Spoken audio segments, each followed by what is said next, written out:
penyakit saya sudah hampir 10 tahun ya, kurang lebih menderita vertigo. Itu sudah ketergantungan sekali dengan obat. Saya melihat salah satu tayangan di televisi JAK TV, itu ada pengobatan alternatif. Pada saat itu saya benar-benar tertarik ya, karena memang tidak menggunakan media apapun ya, apakah itu ramuan atau mungkin alat-alat yang dipakai gitu. Yang lebih tertarik lagi buat saya itu yang disarankan oleh Ustadz Sony itu hanya dengan doa. Pada saat pertama kali saya di terapi itu sudah saya rasakan sekali, karena apa? Di samping vertigo yang saya rasakan, saya sempat tidak bisa tidur selama kurang lebih 8 hari. Nah, pada saat itu keluhan itu saya utarakan kepada Ustadz Sony. Alhamdulillah di awal terapi yang pertama itu sudah saya dapatkan manfaatnya ya. Kemudian saya bertemu untuk yang kedua kalinya langsung dengan Ustadz Sony. Saya diterapi kalau nggak salah 5 kali terapi. Alhamdulillah vertigo yang saya rasakan itu sampai saat ini ya sembuh ya.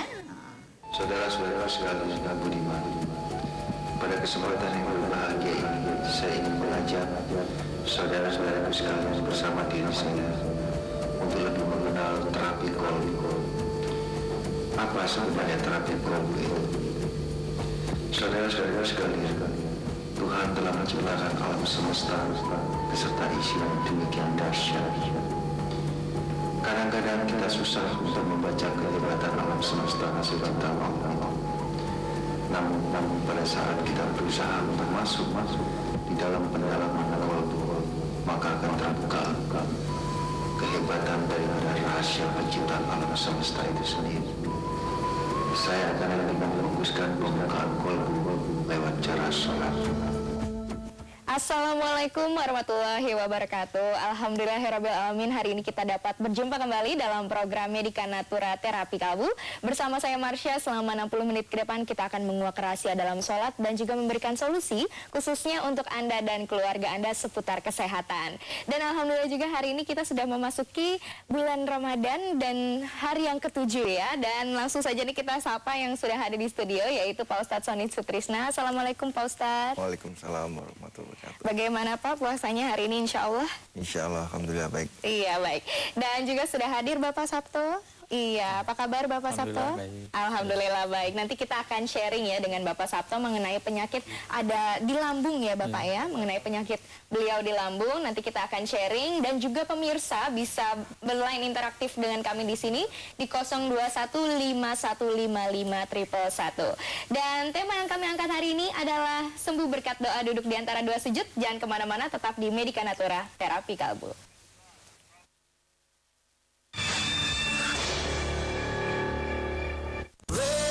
Residence Inn at Senopati, apartemen mewah yang diapit oleh 2 jalan utama kota Jakarta, Jalan Sudirman dan Jalan Senopati Raya. Memiliki unit 2 kamar tidur dengan pool view seharga 2,3 miliar rupiah. Dan pertanggal 1 Agustus naik menjadi 2,5 miliar rupiah termasuk BPN.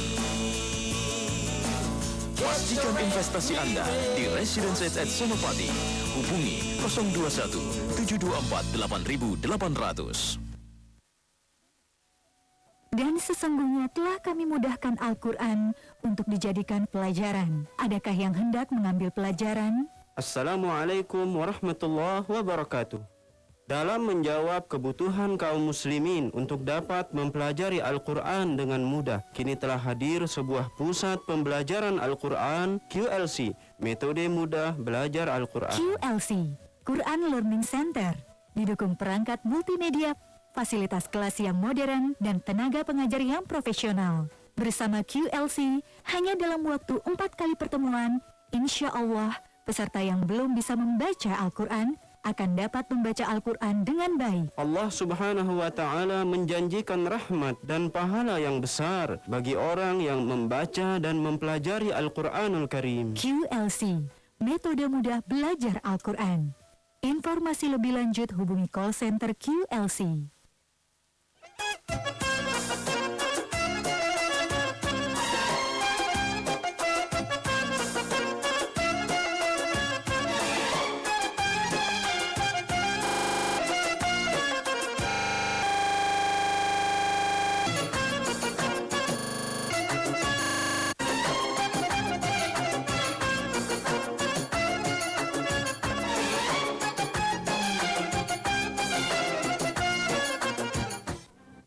Bersama para narasumber yang terpercaya membahas tuntas masalah politik, ekonomi, sosial, dan budaya. Kami ini berada di Pasifik Place Jakarta. Kita diaudit polisi kalau mencegah itu kan. Nah kalau ada konflik, ada laporan itu cepat. Tapi sudah disiapkan dengan infrastrukturnya gitu loh, tidak tegas jajarannya. Disiapkan sudah itu kan. Sebelumnya, flyover Casablanca dan Antasari.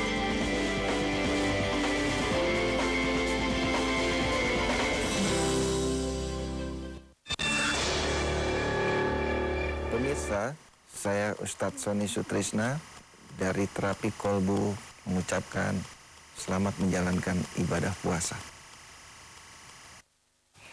Baik pemirsa, kembali lagi dalam program Medika Natura Terapi Kalbu. Dan pemirsa, apabila Anda ingin datang langsung ke Terapi Kalbu, di mana Anda mendapatkan pengobatan alternatif yang tanpa menggunakan obat-obatan, lalu juga jamu-jamuan atau pijat-pijat, bisa datang langsung ke Jalan Utan Kayu Raya nomor 24 Jakarta Timur dengan nomor teleponnya di 021-858-2029 atau di 021-8500-413. Dan selama bulan Ramadan ini, Terapi Kalbu buka mulai dari pukul 8 pagi sampai pukul 4 sore.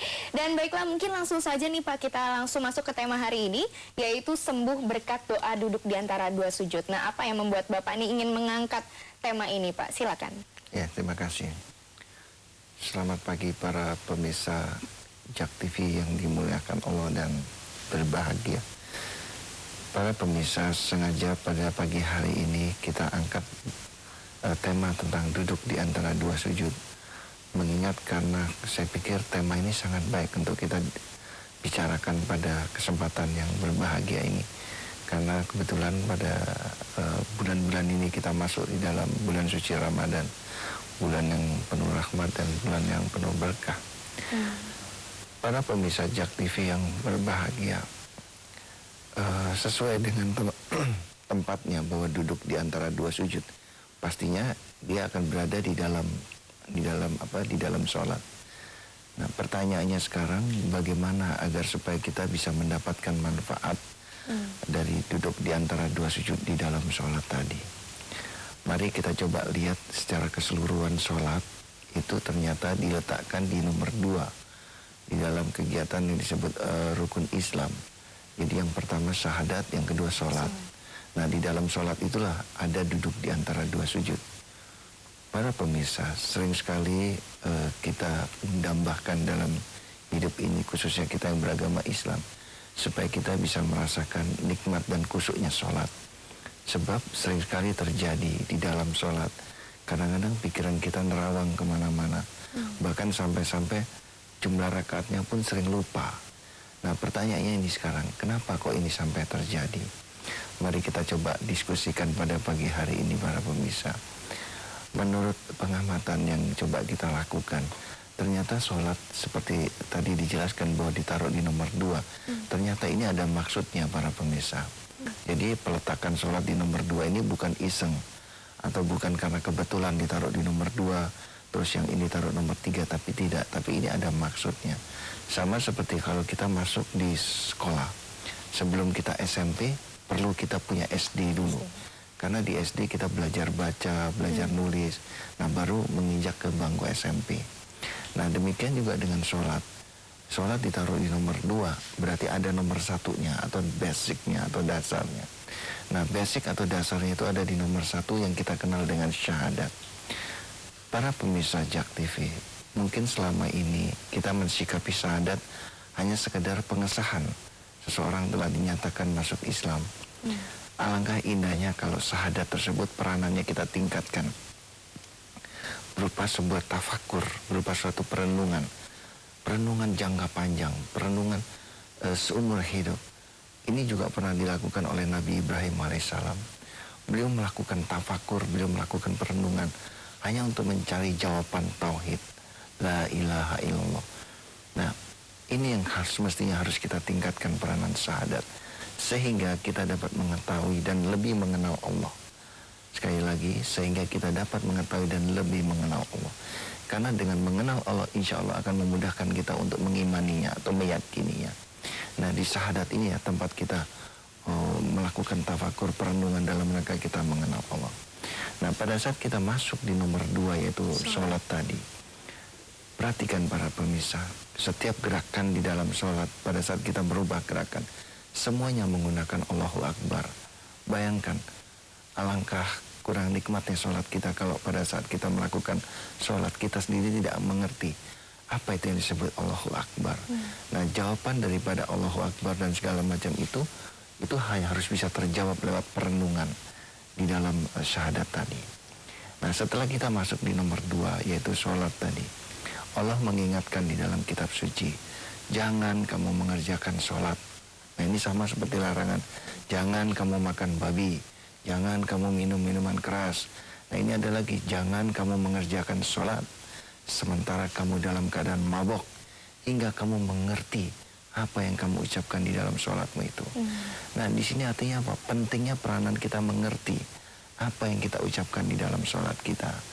Nah, gabungan kedua-duanya yaitu tafakur tadi disambah kita mengerti apa yang kita ucapkan di dalam sholat tadi para pemirsa. Ini akan memudahkan kita menuju ke pintu khusyuk.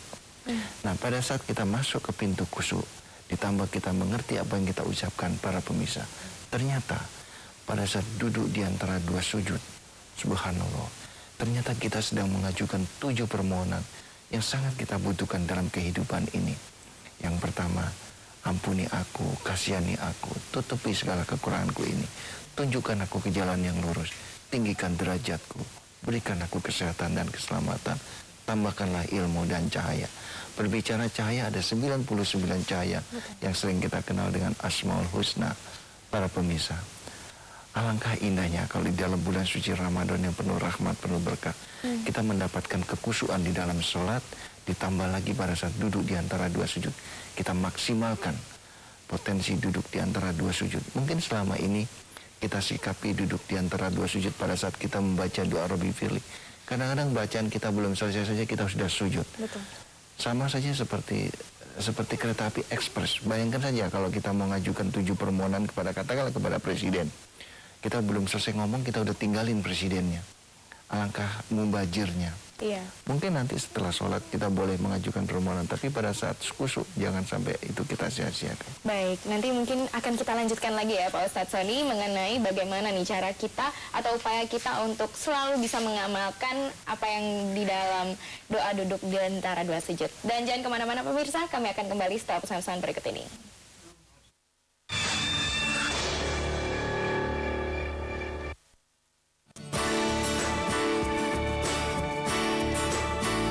Vision memang higienis karena dia kan dari kaca, jadi nggak ada lapisan zat kimia. Kita nggak perlu takut kalau masak ngelotong atau bisa kemakan zat kimianya, jadi pasti higienis. Cooking with World Kitchen dengan menggunakan perangkat masak yang terbaik.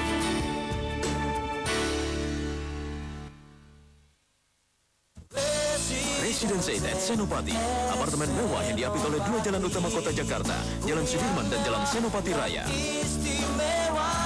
Miliki unit 2 kamar tidur dengan pool view seharga 2,3 miliar rupiah. Dan pertanggal 1 Agustus naik menjadi 2,5 miliar rupiah termasuk PPN.